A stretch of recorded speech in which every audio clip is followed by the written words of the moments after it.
right, afternoon. We're here with Mr. Tony Chapman. Mr. Chapman, how are things? Things are wonderful. Thanks for having me on, Shad. It's the first time we've done this virtually. We're usually face to face, so I like it. I like seeing you. Whole new world now, huh? It's a very different world. It's about reinvention and reimagining, and as much as we love humans to be face to face, we got to use things like Facebook and Zoom, and just to try to keep the capitalist engine turning. Yeah. So you're the host of the Chatter That Matters podcast as well, a frequent contributor with us here at the Dales Report. And prior to that, you ran one of the most successful ad agencies across Canada called Capital C for 22 years, and you saw a lot of ups and downs. I was reading actually one of your stories on LinkedIn actually earlier this week. You were quoted in a website called Strategy Online saying, "I know that none of this, recessions, mergers, market conditions, compares to the sledgehammer that is hitting our economy right now. How much of an impact will this coronavirus have on our economy?" And, needless to say, this is something you've never seen before. Yeah. Well, nobody knows. It's a model you can't model because we don't know how long it's going to go for. We don't know if it's going to shut down organs. And right now, what we're dealing with is everybody's just in triage and trying to survive. But it really depends on the time it's around. It depends on our supply chain. It depends on how well the people that are really needing essential services like food and heat and shelter, we can continue to take care of. All of those things are going to be major factors in terms of a society staying together, keeping together, and trying to work through this together versus what we've seen other times in history where things like this have hit is just sheer anarchy because everybody starts to panic. So it really depends on how well we can get essential services to the people that need it most. You've got companies out there, directors, managers that have to lead a team of 20 people. They have to lead these people to meet their quotas, and they're working virtually now. So if you're this chairman of a company and a CEO of a company, what are you saying to your employees right now, given the current circumstances that we're in? Well, it's a mindset. I mean, you've got to narrow your focus.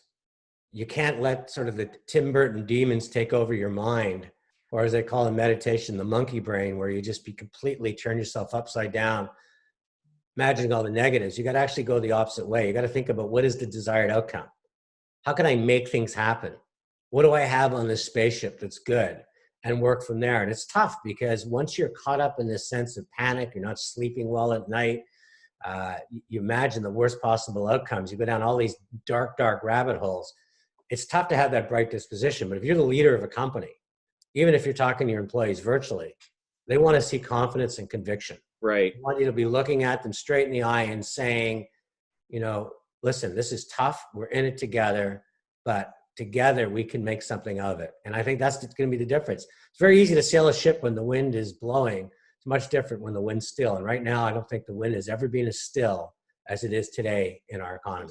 I guess my question is that I know it's hard to predict and it's hard to really envision as to how much change is going to be, but how do you see things differently, let's say in 3 to 6 months, and how this world operates?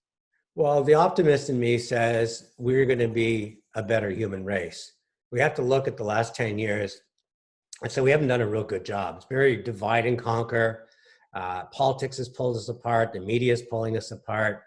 The have and the have-nots are pulling apart. So we haven't found that middle ground. We've let that middle ground collapse. And if you study history, most of the great things that humans do is when we're standing in the middle ground, working things out together. So I have to believe that we can come through it.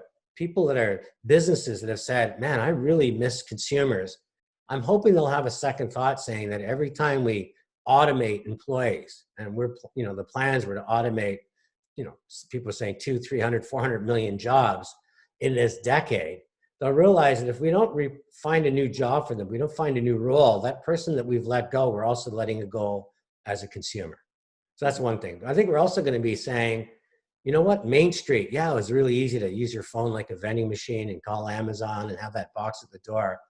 But I really missed going up and down Main Street. And I really appreciate now what they're going through day in and day out, just to provide, nice windows and displays and a warm place to walk into on a winter's day and great new suits and new clothes and somebody that's got passion for fashion and trying to give me the right outfit.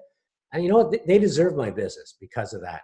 And Hmm. I also think just in terms of going to work, I mean, working remote sounded so wonderful. And, you know, the occasional Thursday or Friday, it's a massive break not having to commute. But I think we're going to start really missing that, you know, the chat around the office cooler and the conversations and finding that, you know, the brainstorming and working things together. And I don't mean just at the C-suite. I mean, if you're Yeah, working I at a was call gonna say, center. do you see a lot of that even with millennials? You know, knowing that the way they operate and they only know what they know, and you know what's normal to them is a lot of technology. And I don't want to paint them with the brush like they don't like to be around and communicate socially in businesses. But do you see a lot of change even with that generation as well?